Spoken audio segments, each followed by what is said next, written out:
টানা বিরতির পর চট্টগ্রামের খাতুনগঞ্জে পণ্য আমদানি বাড়ায় ব্যস্ততা বেড়েছে শ্রমিকদের। অস্থিতিশীল পরিস্থিতির কারণে গেল 10 দিন প্রায় অচল ছিল ভোগ্য পণ্যের অন্যতম বড় পাইকারি মোকাম খাতুনগঞ্জ।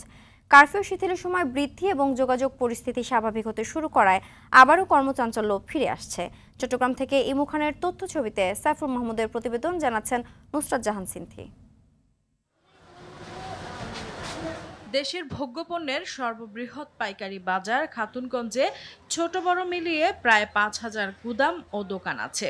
প্রতিদিন এখানে গড়ে 2,000 কোটি টাকা লেনদেন হয়। কিন্তু সম্প্রতি কোটা সংস্কার আন্দোলন ও কারফিউর কারণে বাজার অচল হয়ে পড়ায় এ লেনদেন নেমে গিয়েছিল প্রায় শূন্যের কোটায়।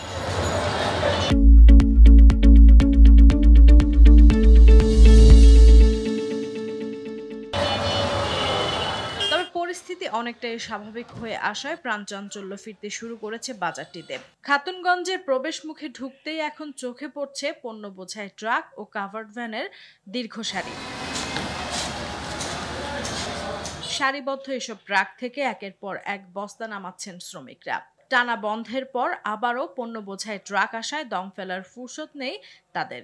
আন্দোলন এবং কারফিউ মিলে টোটালি একটা খাতুনগঞ্জের ব্যবসার উপর প্রভাব পড়ছে। প্রথম প্রভাবটা সরাসরি পড়লো যে আমাদের বন্দর থেকে কোনো মালামাল আসতে পারেনি, যেগুলা ইন্ডিয়ার বর্ডারে যে মালামালগুলো, মশলা মালামালগুলো বেশিরভাগই ইন্ডিয়া থেকে আসে, সেই মালামালগুলো একটাও আসতে পারেনি। পশ্চিম থেকে কিছু কিছু ক্রেতা আসতে তাও স্বাভাবিক না। এটি পার্সেন্টেজ হিসাবে ধরতে গেলে আমার মনে হয় যে 10 থেকে 20% বেশি হবে না। ব্যবসায়ীরা বলছেন টানা কারফিউর কারণে প্রভাব পড়েছিল বাজারের পেঁয়াজ, রসুন, আদা সহ বিভিন্ন নিত্যপণ্যের দামে।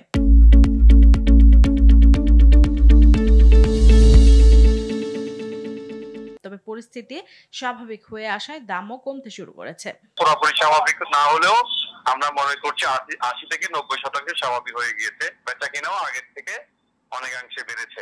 বন্দরে প্রচুর পণ্য আটকে আছে, যেটি খালাজের অপেক্ষায় আছে। যদি সেটি আগামী 1 দিন বা 2 দিনের মধ্যে হয়ে যায়, তাহলে আমাদের যে স্বাভাবিক যে লেনদেন, স্বাভাবিক যে বেচা কিনা, সেটা ইনশাআল্লাহ আমরা আশা করছি 2-1 দিনের মধ্যে শুরু হয়ে যাবে। গেল 2 দিনে খাতুনগঞ্জে বেড়েছে ক্রেতা। আগামী কয়েকদিনের মধ্যে পরিস্থিতি পুরোপুরি স্বাভাবিক হবে বলে আশা করছেন ব্যবসায়ীরা। নুসরাত জাহান সিনথি, RTV।